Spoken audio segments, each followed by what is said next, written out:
Welcome to SVG-TV News for Tuesday, February 6th, 2018. I am Jennifer Richardson with the details.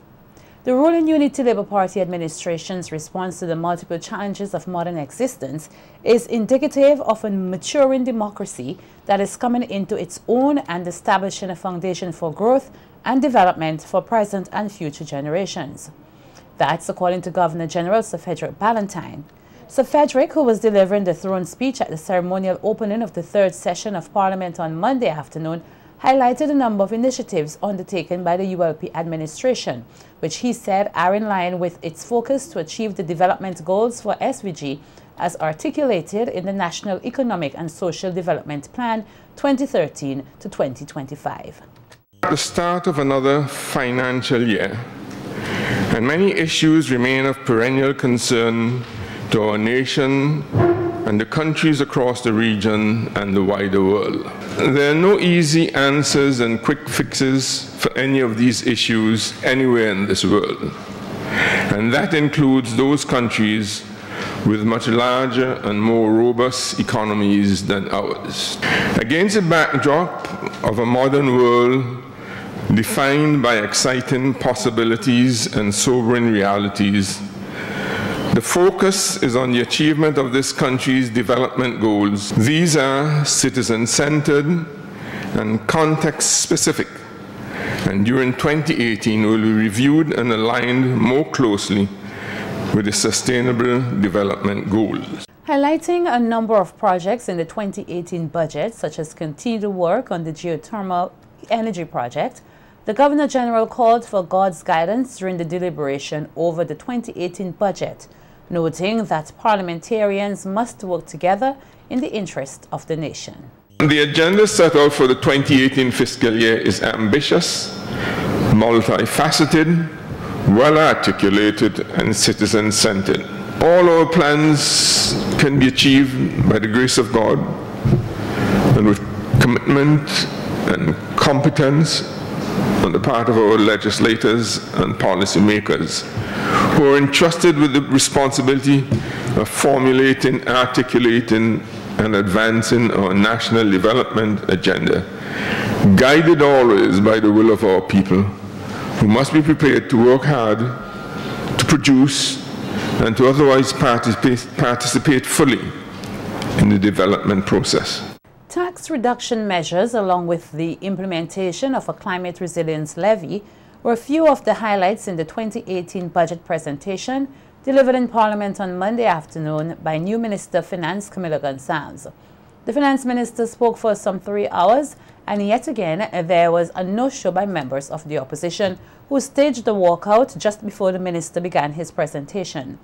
We hear more about the 2018 budget presentation in this report from Nikita Tony. Vincentian workers are expected to benefit from tax reductions this year, which will see the government losing some $12 million in revenue. The announcement was made by Finance Minister Camilla Gonsalves during his presentation of the 2018 National Budget Address. Thanking his predecessor and this country's longest-serving finance minister, Dr. Ralph Gonsalves, for his foresight over the years, the newly appointed finance minister said there is much optimism for 2018 for the government and people of SVG. We are now uniquely positioned to take advantage of the anticipated new decade of growth. We have invested in education and sustainable productive enterprises, sought niche markets and products in agriculture, laid the groundwork for a more productive, more energy independent, more diversified, more resilient economy, and positioned St. Vincent and the Grenadines to take advantage of unprecedented growth in tourism.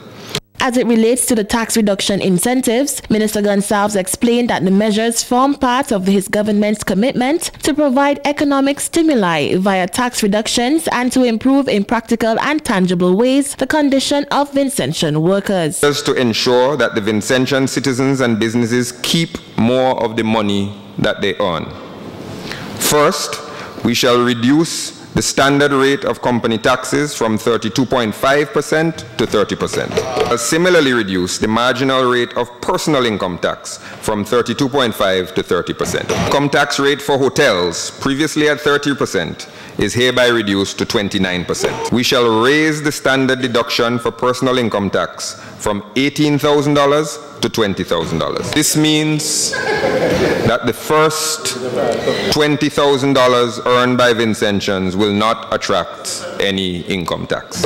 The Finance Minister also announced a climate resilience levy to be paid by all stayover visitors in hotels, apartments, and short-term rentals, which is expected to take effect as of May 1st, 2018. We will take two measures this year to build our resilience cushion.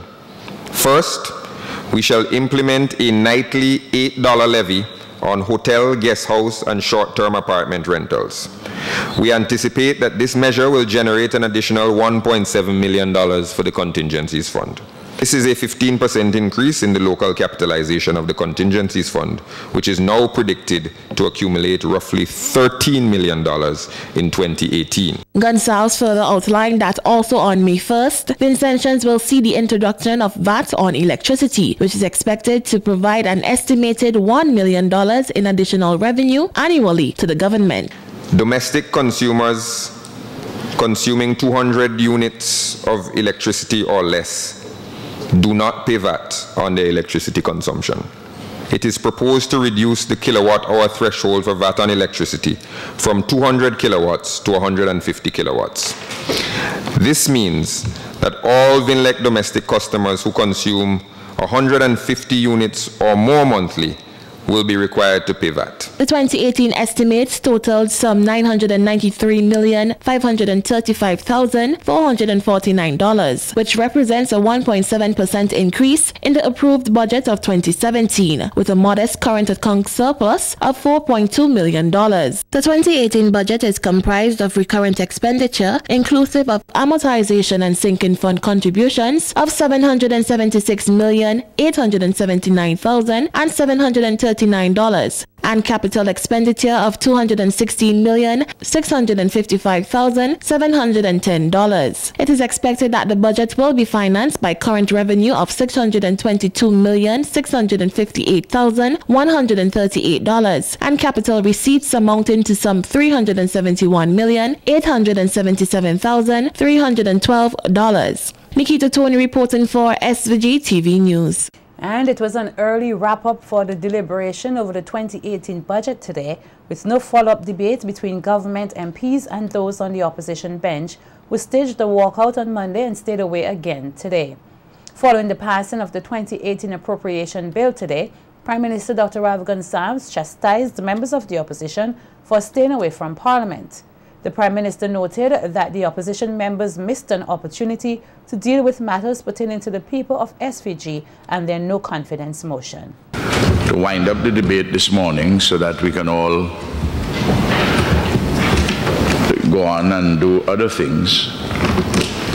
But the opposition would have missed an opportunity to speak on the estimates. The opposition would have missed an opportunity to speak on the appropriation bill. And it is very interesting that they had submitted a motion of no confidence, Mr. Speaker, which dealt with precisely every single issue that you find in the estimates and the appropriation bill.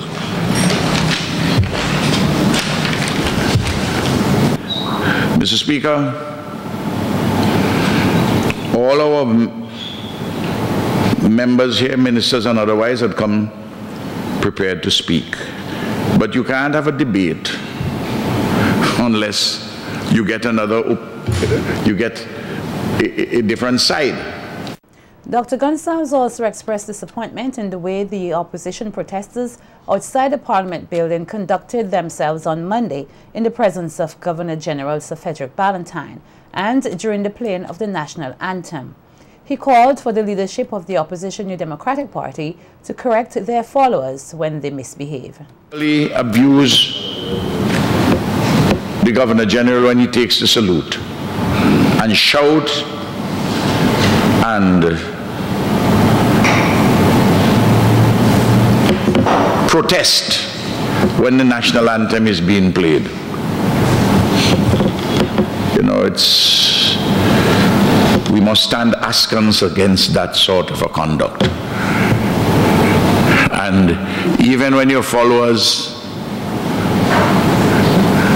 behave like that, you're a leader when you stand up and tell them that they're wrong.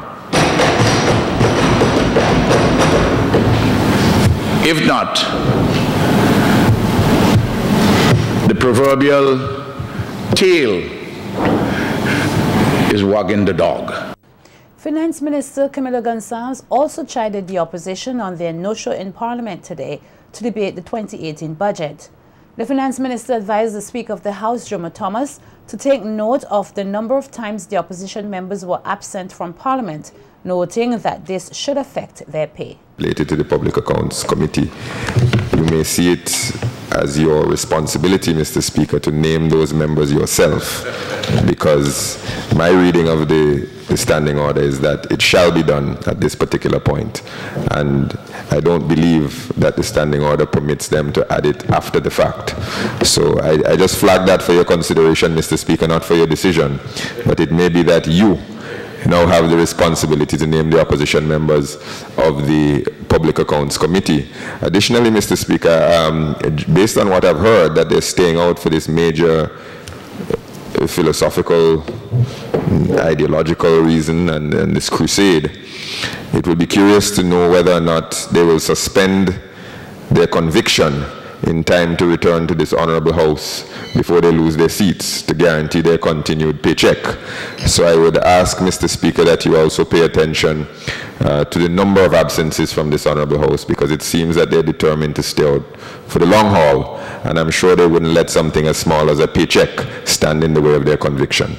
Though they were not in the House today, the Speaker, acting in accordance with the rules, went ahead and named the members of the opposition who should be serving on the Public Accounts Committee based on the names that were given prior. I take the point that the Constitution says that the committee shall be named. I think it's a serious dereliction of duty that the opposition members are not here, because in essence we cannot, because of the nature of our parliamentary democracy, I think implicit in this is for the leader of government business to do it and the leader of the opposition to do it, where so in that sense it's a dereliction of duty on their part that they are not here to do that. What I proceed to, I mean, we have seen, I think we can go with the names that they had from last time. Former opposition leader and member of Parliament for East Kingston, Annie Eustace, scoffs at the 2018 budget, describing it as broke. Speaking on the NDP's New Time program on Nice Radio today, Eustace said that the country's debt is out of control under the Gonsalves administration. No. The debt stands at about $1.7 billion. That covers both the internal debt, or domestic debt, that's what they call it, or the external debt, and the external debt. 1.7, I'm rounding it off now, is 1.68 or 860 something, but I'm rounding off now at 1.7 billion. I want you to understand how that 1.7 billion is made up. The Cato regime had 184 million in their time of the debt. The NDP in its 17 years had 381 million. So it was about 5 something when NDP and Cato. In that period, Ralph has added 1.235 billion in his administration. Compare that. Billion, not million, billion. 235 billion debt. That is how it comes out to 1.7. Because the other two administrations, Cato and Mitchell, came to 5 point something million, 500 something million. So what it is they boasting about? Eustace, who is also an economist, said that the surplus of 0.3%, which the government is bragging about, is a joke compared to what the NDP administration maintained at 5% on average. Surplus. NDP didn't even count that. Because we had about 5.2% on average for the entire period of the NDP administration when Sir James was Prime Minister. I'm a part of that. I was the Minister of Finance. They used to criticize me all the time, saying you only balancing the books. Everybody knows that. Everybody knows that. And opposition MP for Central Kingstown, Major St. Clair Leacock, said their absence from Parliament is a show of their disapproval for misconduct in government and what they also believe is the stifling of democracy.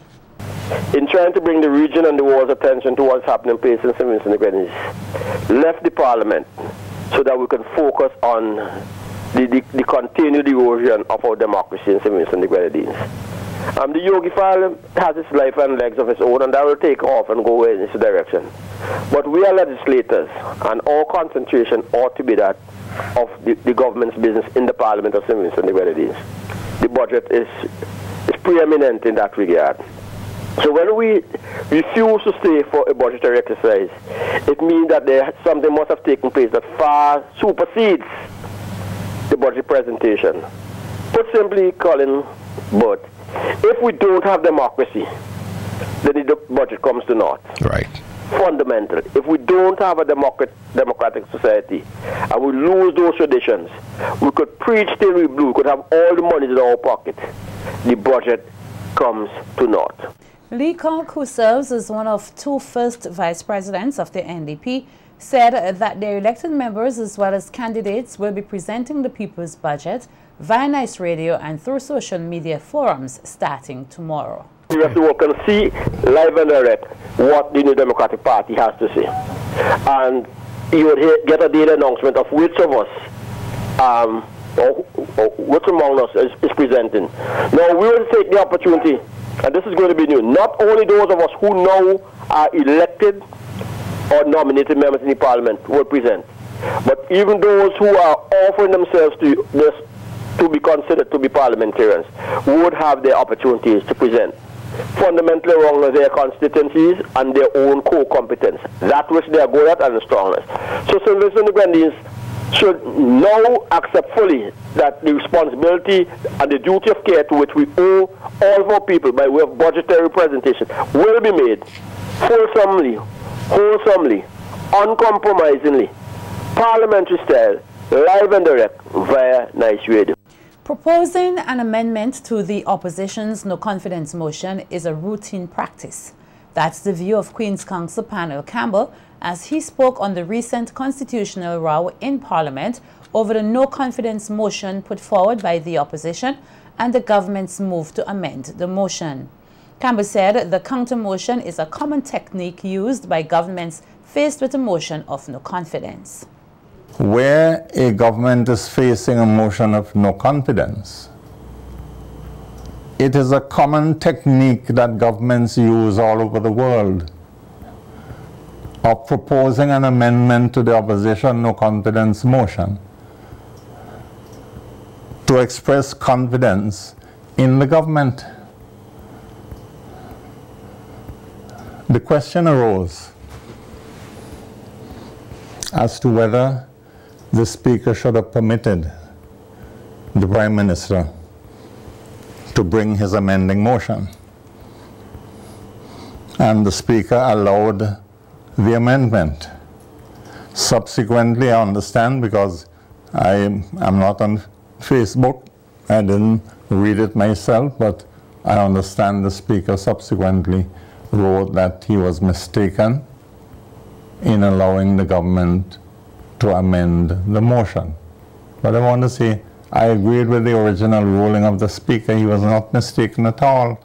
Campbell took the opportunity to highlight the practical similarities of the budget and estimates debate to that of a debate of confidence or no confidence in the government. So the Constitution is saying every year you have to bring the estimates, have them passed in the House, followed by an appropriation bill called a budget, and have that passed in the House as well.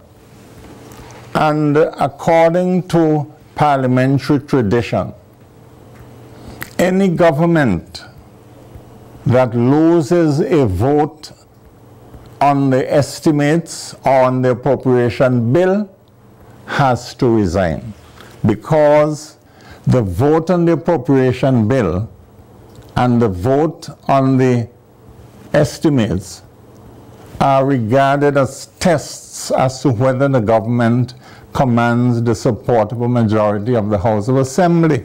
Campbell added that bringing a no-confidence motion during the estimates debate serves to duplicate the attacks on the government.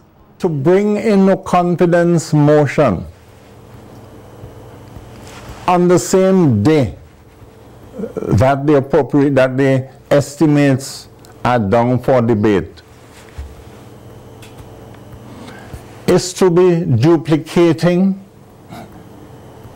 the attacks on the government, because when an opposition attacks the appropriation bill and the estimates, it is saying that this government has lost credibility, has lost its majority.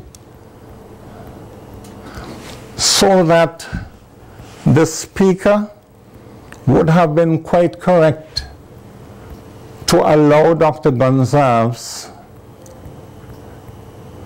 to move his motion that the opposition no confidence motion should have been put aside or postponed. Parents here are being encouraged to ensure that their children, as well as the schools they attend, take part in the performing arts. The advice comes from coordinator of the Primary Schools Performing Arts Festival, Martin Kwashi, as he spoke at the opening of the festival at the Kingston Preparatory School earlier today. Kwashi said whilst academics is important to the development of a child, activities such as sports and the performing arts are equally important. People can walk these days. Let me repeat, the academics alone can walk. They are very important, but alongside that, you have to go with the other side of the brain as well. You have to make sure that they're involved in sporting activities, which will make them very healthy. Eat good food, get good sleep at night, and also the creative arts, whether they can sing, dance. You, the parents, and I'm speaking to you directly, you have to be responsible for your future of the children. You can't just leave them on their own. If they can dance, you encourage that. If they can sing it, encourage them to sing it. If they can do things with their hands, you encourage that. Why would you want to keep your children away from being talented and to express the multi-talented nature that they have? I mean, that sends me crazy. You can't do that. So you have to make sure that the schools take part in the primary school festival. And those that not make up their mind to that, they have to, you the parents have to go to the principal and ask them why. Because they have talented students in the school. Kwashi added that the Performing Arts Festival is all about the children and praised the schools which participate annually. Weeks in Prespa. 6 weeks of going throughout the island every day, seeing 3 or 4 schools perform. And we usually take the best 3 pieces from each school. No matter how good they are, we can't take more than 3. Because there are lots of schools out there that have real, very good items. And I'm telling people once again that if they notice that the Thomas Primary School had Prespa School of the Year for at least 2 or 3 years running, it is because of the professionalism that these people exude when we go to the school. They have Prespa in their blood, and you could see it. From you go there, you see almost half the audience, a parents sitting down there waiting for the children, they're clapping, and it's amazing. It's amazing. If all the schools were like that, then I tell you, I would have died. No, I don't want to die. But I would die a happy man. Principal of the Kingston Prep School, Susan Abraham, said the festival presents opportunities for students to become well-rounded individuals. These days, let me repeat, the academics alone can go. They are very important, but alongside that, you have to go with the other side of the brain as well. You have to make sure that they're involved. We do apologize for bringing the incorrect insert there. We continue with the news. A call has been made for the Carnival Development Corporation, the CDC, to return the mass component of Vincy Mass to the Victoria Park. The call has been made by band leader for Blondie Bird and Friends, Elroy Boyd, as the mass tent prepares to launch its 2018 presentation, Phobia. The launch will take place on the 10th of this month at Sandhill, and Blondie Bird, as he is affectionately known, took the opportunity to speak with SVG-TV News on the inspiration behind this year's presentation. So we say, well, boy, the way the thing going, the place getting scary. So let me try to do a scary mask and do back. Like we were accustomed to doing the kind of technology and things that's come out from our production then, right? Because we're not a feather band, right? We're a traditional band. They are the party band and they are the traditional. We're a traditional band. So we say that we go something scary because man afraid their own shadow. So we call it darkness. We touch some technology because you know the technology is scary right now too, right? Because the things they see and with the technology is going wrong now, right? We're doing some things in the future, like some future mass and them kind of thing. Like we still showing you how mass go be in the future. So we have future. You know, we are thunder and lightning. You know, plenty of people when they hear blue doom, people run down under the bed, especially children. So these are the kind of idea we have, the kind of topic we have. I think we do a little fire and them kind of thing. So we are a good topic this year and a good traditional band for we. Expressing confidence in the band's success for 2018, the veteran band leader stated that the production is expected to frighten all other competitors. It's not just the topic alone, you know. Blondie Bird and Friends will frighten all the competitors along our name in it. They don't concern what kind of band we bring. Because if you notice, for the last, let me put it, I don't want to go too far back, but for the last 12 years or so, right? For the last 12 years or so, if we ain't come first, we come in second. Majority of time out of that 12 years right now, if you notice, our children band is 5 consecutive straight years we win in children band. So you see the kind of heights we are. So scared alone is just I'm hearing the name, Blondie Bird and Friends. People don't scale already. Ready? Man don't scale of that. Much less when they hear the topic and realize it's not a feather band. We go back into the cultural walk where we're doing, right? Happy that SVG continues to produce traditional mass, which is unique to the region, Blondie Bird called on the Carnival Development Corporation to return mass to Victoria Park. From St. Vincent still have 1 or 2 bands, like our band, who still trying to create some kind of mass, and the culture is the cultural part and the talent, right? And one thing we say here and read it before I close off. This one was saying here is to the CDC and the Minister of Culture. Please, Blondie Bird tell you, please, we have we park, we have we stage, and we have we lights. Forget about carrying we and the big stone over Tokyo and carry back the mass into the park. If all your pride, carry back mass into the park. Forget about this thing we're all going in the big stone. I don't know if flipping all heads all going in the big stone. Park is my theater. Just like Hollywood, Park is my Hollywood. I go in there for over 50 years. That's my Hollywood. Since I go in Park, yeah, I don't remember the CDC. I go in Park when they had JCs running Carnival. So I have to tell you, so it just burn me when I see they take my Carnival and my talent and put it on top over the big stone. So this one here is for the CDC and the Minister to keep the mass back in Park.